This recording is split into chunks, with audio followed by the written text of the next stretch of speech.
Om Jnanatimanasya Gnanana Salakaya Chakshurmilitam Yena Tasmai Shri Gurave Namaha.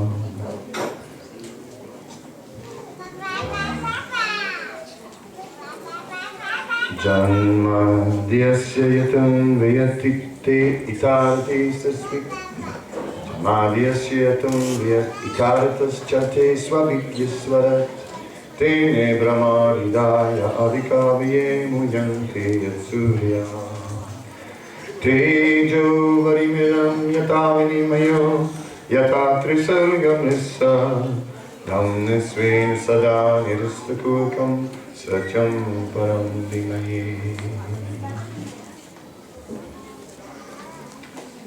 Everything has its origin in Krishna, as is explained in the first verse of Srimad Bhagavatam.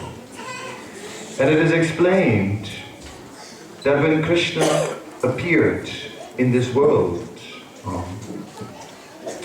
that at that time the world was overburdened by demoniac forces of demoniac rulers. And we remember how Kamsa was living in fear of the prediction that the 8th child of Devaki would kill him. And Kamsa wasn't sure, but because Narada had come and made some calculation and shown that actually it depends how you count which one is the 8th. Therefore, to make sure, Kamsa was ready to kill every child. And then the 8th child, as we recall, when Krishna appeared, the whole palace was asleep. Suddenly the chains fell of Vasudeva, and Vasudeva took the child across the river and placed the child in the arms of Yasoda, who had just given birth to a daughter. He took that daughter, brought it back, and then went back into the jail, and everyone woke up and found that the newborn child was a daughter. Kamsa was shocked. It's supposed to be a son, and now it's a daughter. How is this possible? But Kamsa, just to make sure, decided to kill that child also. You never know. Then, as he threw the baby against the wall, it became Durga Devi, who then said, "You fool, you Kamsa, you fool, don't you know that the child who will kill you already has taken birth elsewhere?" And then it begins. Kamsa then meets with his ministers, and they have a discussion, and they decide to somehow or other kill all the newborn children that have recently taken birth, just in case.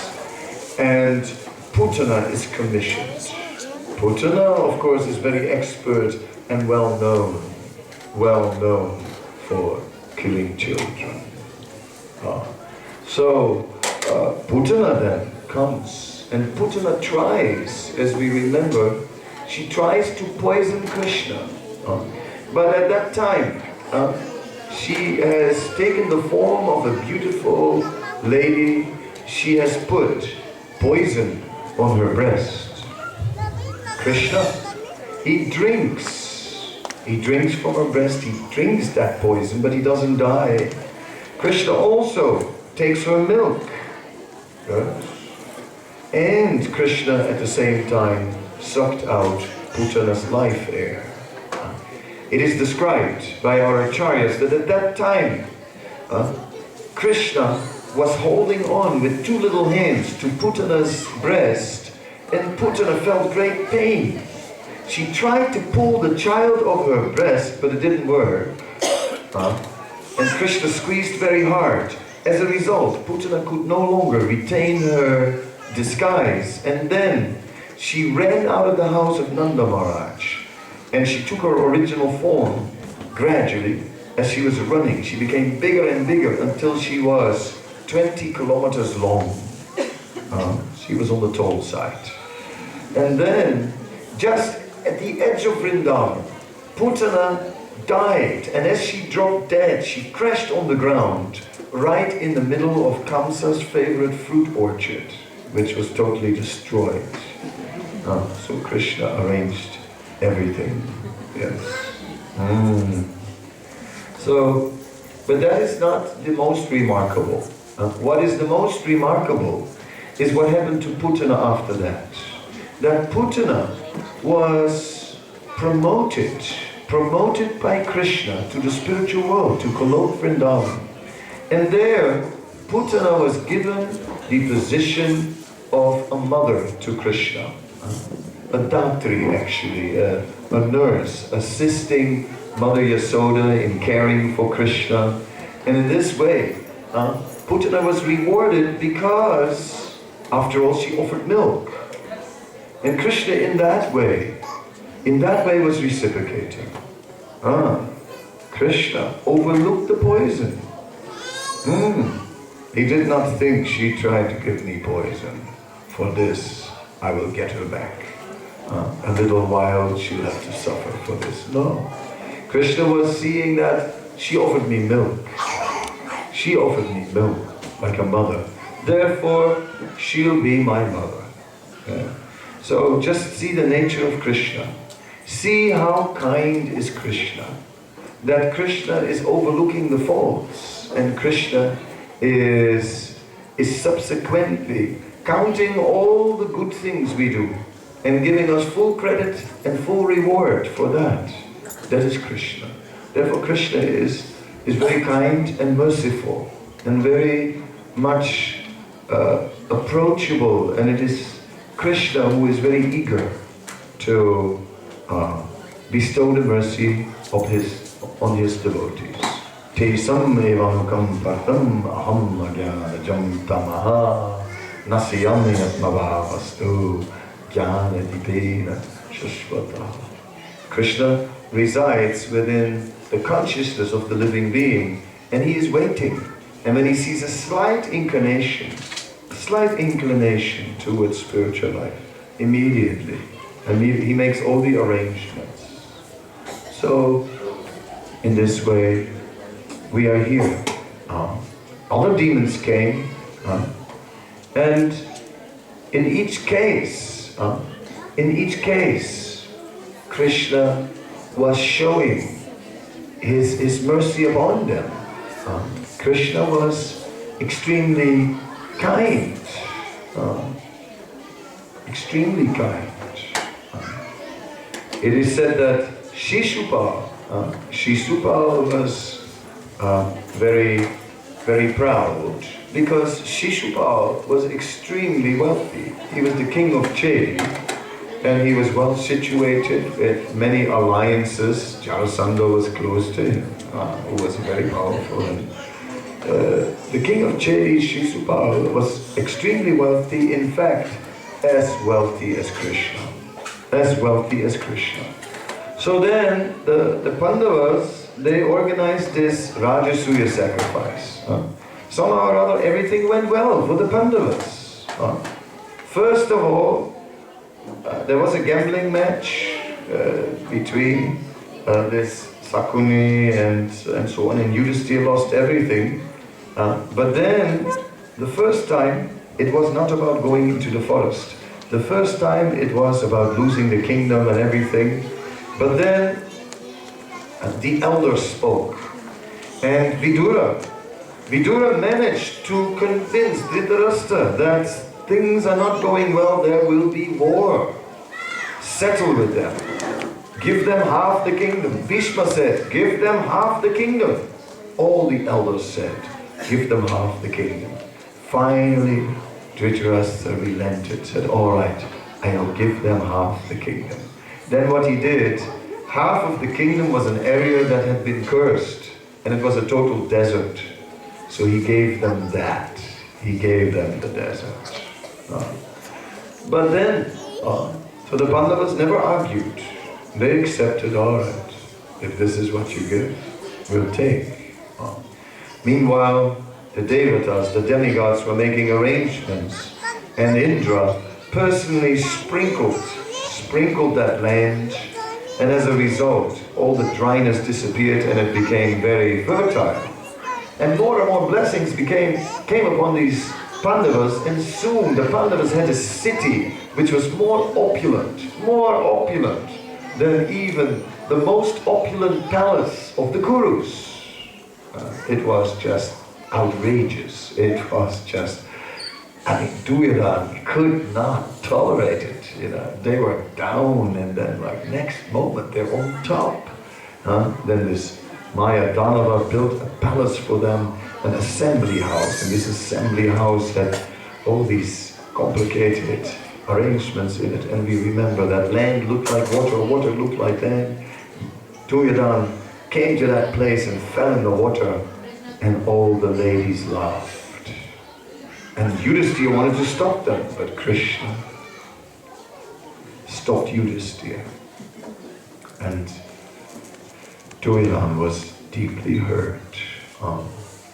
So Krishna performed wonderful pastimes. The Supreme Personality of Godhead performed wonderful pastimes as a child to show that he was not a child. When Putana picked up the child, she immediately thought for a moment, this child is so powerful. This child can destroy the entire universe. Then he thought, rubbish. My mind is playing games. But indeed, her first impression was right. So as a 3-month-old child, Krishna displayed this pastime of killing this powerful witch, Putana. And later, Krishna also disposed of Shishupal, who during the Rajasuya sacrifice was getting very envious. Why is Krishna being glorified here? It was Sahadev's idea. Who does this upstart Sahadev think he is? There are many respectable personalities. The demigods had come. Lord Brahma was there. Lord Shiva had come. All the great personalities in the universe were there. Why did Yudhisthira glorify Krishna first? Because obviously Yudhisthira, he knew very well Ishvara Parama Krishna Satsidananda Vigraha. He knew very well that Krishna is Parameshwar. Parameshwar is supreme controller in the entire universe, and therefore he arranged that Krishna would be worshipped. Shishupal did not agree. And well, when in a sacrificial arena there is bloodshed, right? Then that place is contaminated and there can be no sacrifice. So much trouble to make this Rajasuya sacrifice. And the kings were ready to kill Shishupal. They were ready to draw their swords. So then Krishna arranged to kill Shishupal. And he cut his head very quickly with a Sudarshan chakra in such a way that not a drop of blood was spilled. In this way, Shishupal was killed, but the yajna was not contaminated. So that could continue, and the situation was saved. So Krishna was also expert in matters of diplomacy and state affairs. Krishna, in that way, killed Shishupal, and then Shishupal entered into the body of Krishna. Everyone saw it. But also Shishupal was later given a place in the spiritual world. So Krishna gave a great mercy to all those demoniac personalities. So Krishna, his kindness is extraordinary, more than anyone deserves. That is truly the mood of Krishna. He bestows more mercy than we deserve. That is our first meditation. In this evening, we are spending a nice evening with Krishna, and I wanted to, in these words, in speaking, hey, chup, chup, chup. Kripa. So In this way, I wanted to have a little meditation on Krishna, just how Krishna is very kind and merciful, and that Krishna will help us. Krishna will help us. Then, Krishna is the origin of everything. Krishna comes again and again in this world. Advaita Achyutam Anadim Ananta Rupam. He comes again and again in this world to deliver his devotees. 500 years ago, the forest of Vrindavan, which was the place where Krishna performed his pastimes, which was the place where he killed Putana, which was the place where Krishna killed many demons like Trinavarta, Sakatasura, Bakasura. So many demons were killed in that forest by Krishna. In that forest of Vrindavan, where Krishna performed his rasa dance with the gopis, 500 years ago, that entire forest of Vrindavan was overgrown with jungle. So much jungle was there, and practically there was only wildlife. There were tigers in that forest in Vrindavan, many deers.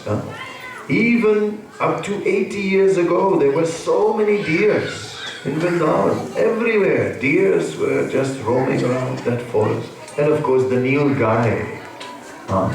The Nilgai or the jungly guy in Vrindavan is in English sometimes referred to as a blue antelope. It is said that these Nilgai, these jungle cows, they can run. They can run very fast, but they are like cows. And they have this blackish, bluish color, which is similar to Krishna's color. Some are brown and some are blackish blue. The Nilgai, the bluish one. They, sometimes one can see them in Vrindavan, around Govardhan Hill, or somewhere in the fields, munching on the grains. Yes, in this way. The Nilgai are still there today. 500 years ago, Vrindavan had become jungle, and no one actually remembered exactly where all these pastimes of Krishna were taking place. No one remembered. Few places, but most places were forgotten, actually. Some places were remembered, of course. It was then that Sri Chaitanya Mahaprabhu sent the two brothers Rupa and Sanatan, who had both been government ministers and therefore extremely qualified, extremely learned. They were amongst the most qualified amongst his disciples, and they were still young and able to take on responsibility, and he sent them to Vrindavan with that mission to rediscover all these lost places. And Rupa and Sanatan consulted many scriptures, and they gradually, on the basis of scriptures and confirming it with local villagers, managed to locate various of the holy places where Krishna performed his pastimes.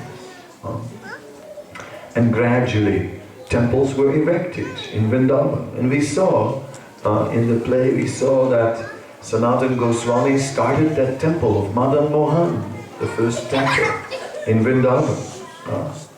Sanatana Goswami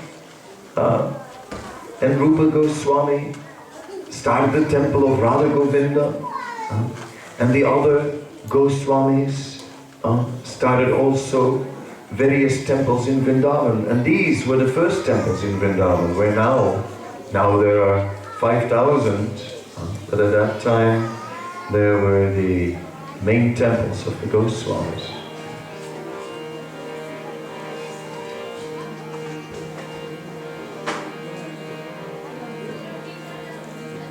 Jaya Radha Madan Mohan Radha Madan Mohan Radha Madan Mohan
Sanatana Goswami was sent by Sri Chaitanya Mahaprabhu to Vrindavan, and he was looking for a suitable place which he could prepare, because his idea was that they would settle and then they would invite Sri Chaitanya Mahaprabhu.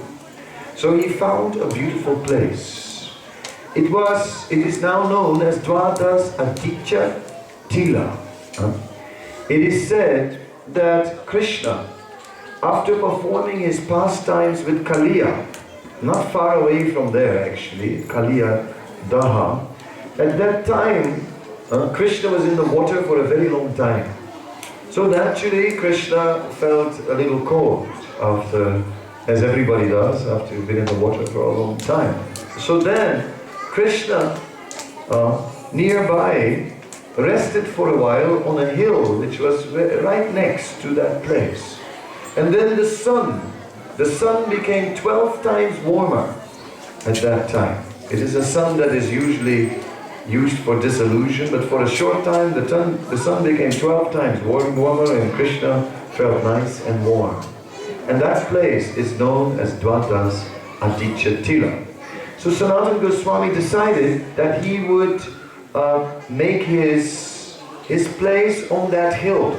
And it's very nice because the hill overlooks the Yamuna. The Yamuna was just flowing very nearby. Actually, gradually the Yamuna is going away from Vrindavan.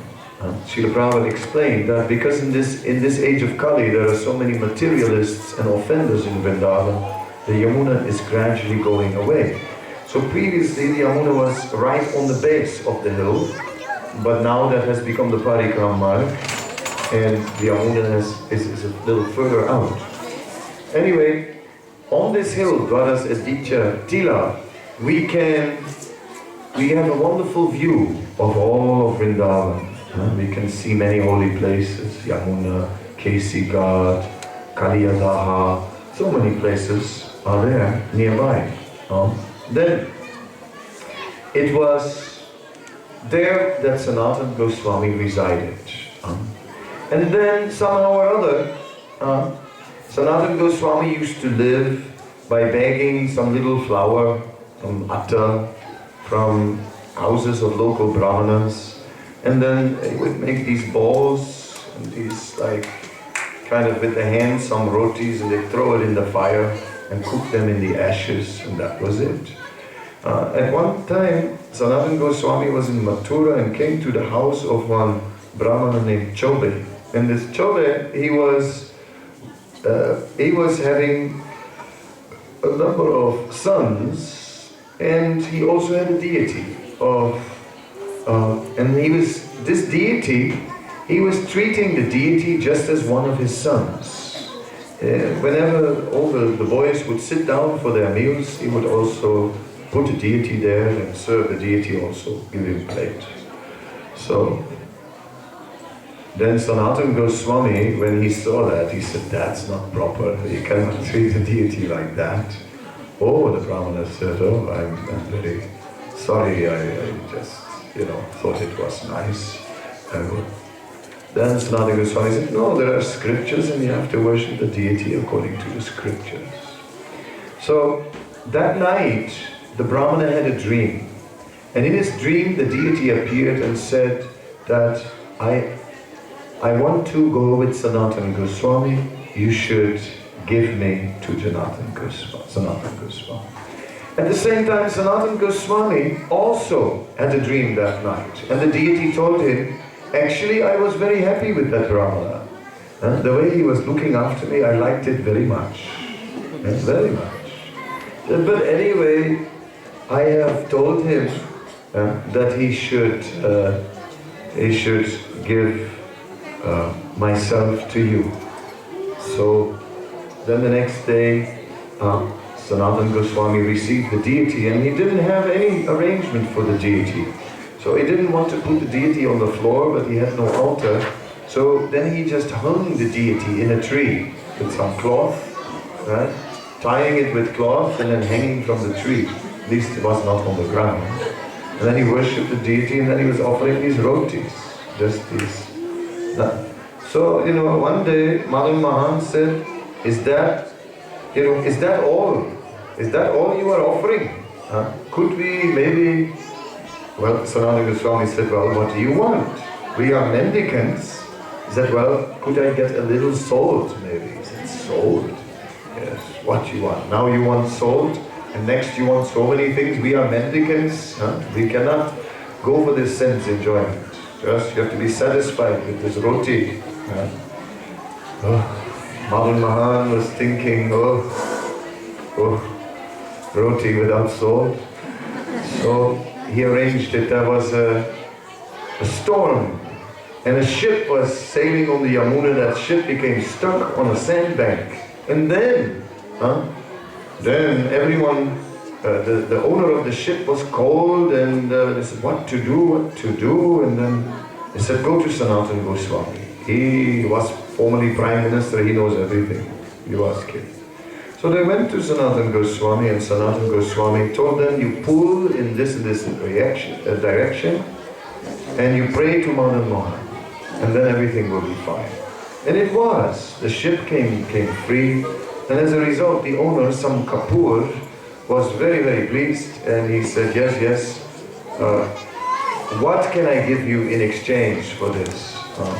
Sanatana Goswami said, I am a renunciant mendicant, I don't need anything, but what you can do is you can build a temple for Madan Mohan. And then that temple was constructed on this Dwadas Aditya Tila. Oh, and what was in the boat? Guess. Salt. That's right. No. So in this way, Madan Mohan got his sword. So Krishna is making all the arrangements. We don't have to worry. It's not that we ourselves have to be always in anxiety. What plan shall I make? Or how to do everything? We see Sanatana Goswami was very peaceful and relying on Krishna. And Krishna made all the arrangements, and everything just went on.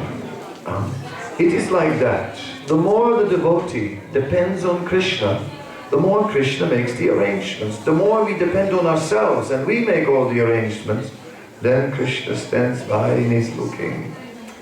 It's not going to work out. He knows. He knows very well. He can see everything. He knows. Your plan is wrong. Your plan is wrong. Can't you see it? No, we cannot. No, we cannot see it. We are sure that it will work. Now I figured it out. And now I know what to do. I am experienced, I am wealthy, and I will become more wealthy. Yes. But suddenly a calamity, an unexpected event. Krishna knew everything all along. Because he is the Supreme Lord. He is in control. And there is no other solution than to depend on him. The Srimad Bhagavatam begins with the verse Janmadhyasya Yataha, following the Vedanta Sutra with these lines. The Vedanta Sutra is saying, Atato Brahma Jigyasa, now inquire into the absolute truth. Janmadhyasya Yataha, Krishna. So Krishna is that origin of everything. So when Srila Prabhupada gives his introduction to Srimad Bhagavatam, Srila Prabhupada explains, he said the first verse of Bhagavatam is very interesting. Because the first verse of Srimad Bhagavatam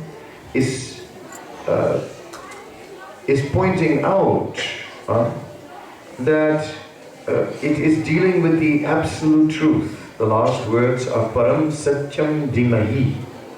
Param Satyam means the absolute truth. Dhimahi is the word for meditation. This word is also found in the Gayatri mantra, Dhimahi. Therefore it is said, by this word Dhimahi, it is invoking the Gayatri mantra. The Gayatri mantra is saying the same thing, that behind everything there is Krishna. So it is interesting that first verse of Bhagavatam is saying, giving the same conclusion as the Gayatri, that behind everything is Krishna. The origin of everything is Krishna. But some will say, no, it is not Krishna that is behind everything. Some will say, what is behind everything is Brahman. It is Brahman that is behind everything. That is what they will say. But we can see that Bhagavatam is establishing very clearly that it is Krishna. That it is Krishna who is behind everything. And that it is Krishna who is the source of everything. Even the source of Brahman. This is confirmed also in the Upanishad. The Upanishad means to sit close by the feet, by the lotus feet.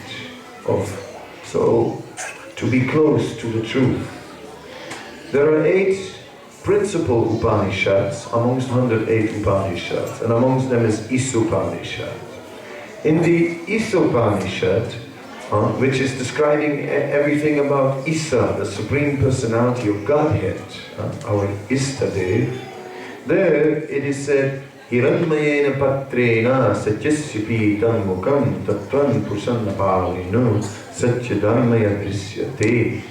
That it said, please take away this effulgence, this Brahma Jyoti, this Jyoti. I am now seeing the Brahma Jyoti. It's something like that. Please take away this dazzling effulgence which is blinding my eyes, and show behind this effulgence your true faith. Yes. So it says, Janmadhyasya Yataha. Toen wird Itartas Chate Swavikya Swarat. It is said Krishna, he is the origin of everything, and he knows everything. He is Abhikya, he knows everything, and yet he is Swarat, he is independent. So this is interesting because it shows Krishna is all-pervading, he knows everything, but he's also independent at the same time. It means Krishna, in his original form, Bansriwala, he is the origin of everything. Everything is his energy, but he is also independent from that energy. That is what Bhagavatam says.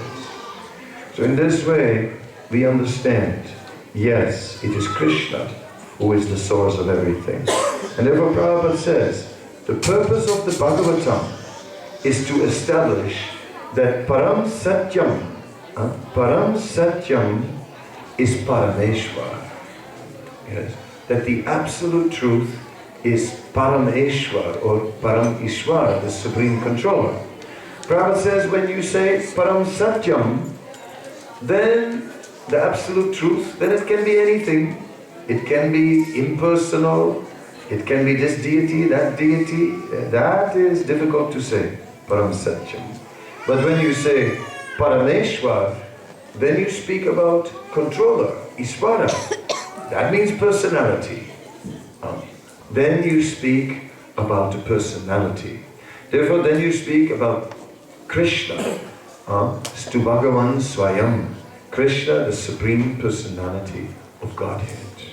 So that is the purpose of Bhagavatam, to establish that Krishna is the Supreme Personality of Godhead. Govindam Adipurusham, the original of everything, Krishna. So, in this way, this evening is centering around this theme.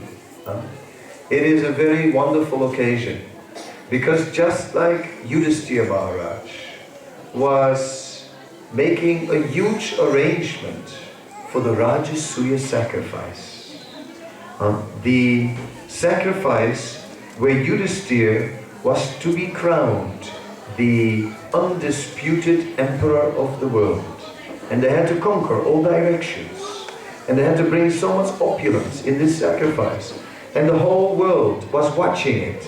It's something like a big match, you know, like nowadays, a big sport match, and everyone is glued to the television. The whole world is watching it. The whole world was watching the Rajasuya sacrifice. Everybody knew about it. Delegates had come from everywhere, even from the higher planetary systems. They had come. And in that occasion of Rajasuya, Yudhisthira Maharaj, who was the center of the attention, took a position of humility. And Yudhisthira Maharaj then, in front of all to know, glorified Krishna as the Supreme Personality of Godhead, as the Adi Purush, as the original personality from whom everything emanates. Right there for the whole world to know it. And this was Yudhisthira's plan and purpose, and it was a wonderful plan. And Krishna fulfilled all Yudhisthira's plans. Yudhisthira was such a person, it is said in the Bhagavatam, no one in this world ever gets all his plans fulfilled. But Yudhisthira got all his plans fulfilled. And he used all the facility he got perfectly to establish Krishna is the Supreme Personality of Godhead. In the same way, I must congratulate you all, right? I must congratulate you all for tonight, making such a wonderful festival, right? Just on a regular Saturday, but we have turned a regular Saturday into a wonderful event, an event where Krishna has been recognized by all as the Supreme Personality of Godhead, as Parameshwar Krishna, as the Supreme Controller. And we have understood tonight, beyond a doubt, that Param Satyam, the absolute truth, is Parameshwar Sri Krishna. And that is wonderful. Because the Vaishnavas, they are the servants of the kind and merciful Sri Krishna, who is Suridam Sarvadehinam, the well-wisher of all living beings. And thus the Vaishnavas become very kind and merciful.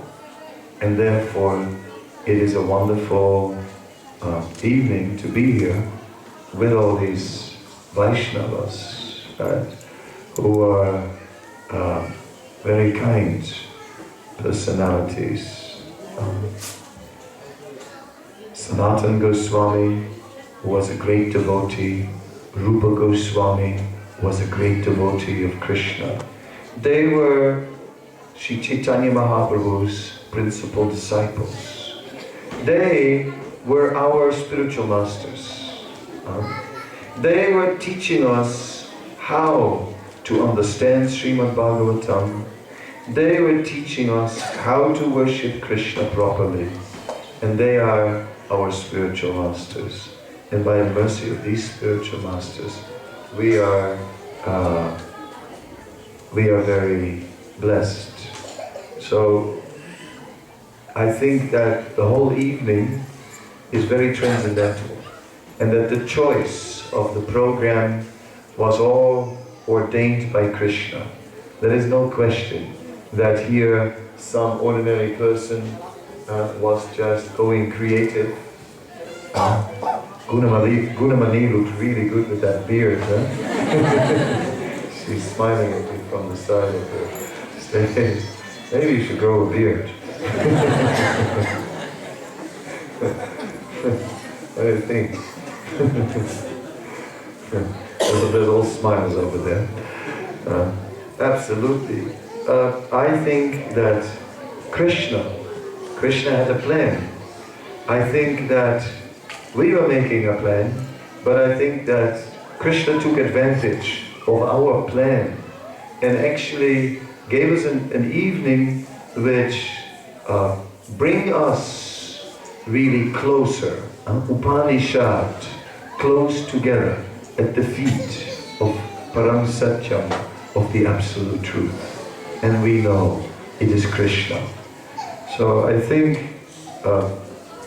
that this evening is a great success because of, not only because we remembered Krishna, but also because of its bonding effect. It was Muralidhar Prabhu who was sitting next to me, and every once in a while in between was saying some wise words, and he said, "Oh, this is very nice, it is the best we've had. We never had a program like this." And he said, "It is really good, it brings everyone together." And that was a good point. So I thought I'd share that with you. Thank you, Muralidhar Prabhu, for your insights. So with that, our meditation on Krishna through hearing philosophy comes to an end. And then, of course, we have to end with a little kirtan. It's not possible to end in any other way. So all the musicians are back, are invited back, flute, violins. The actors who are still in costume are also invited on the stage. Everyone who wishes to stretch the legs can stretch them in all the open space here before. They can dance in between the chairs. Don't break anything, but there is no limit to our enthusiasm.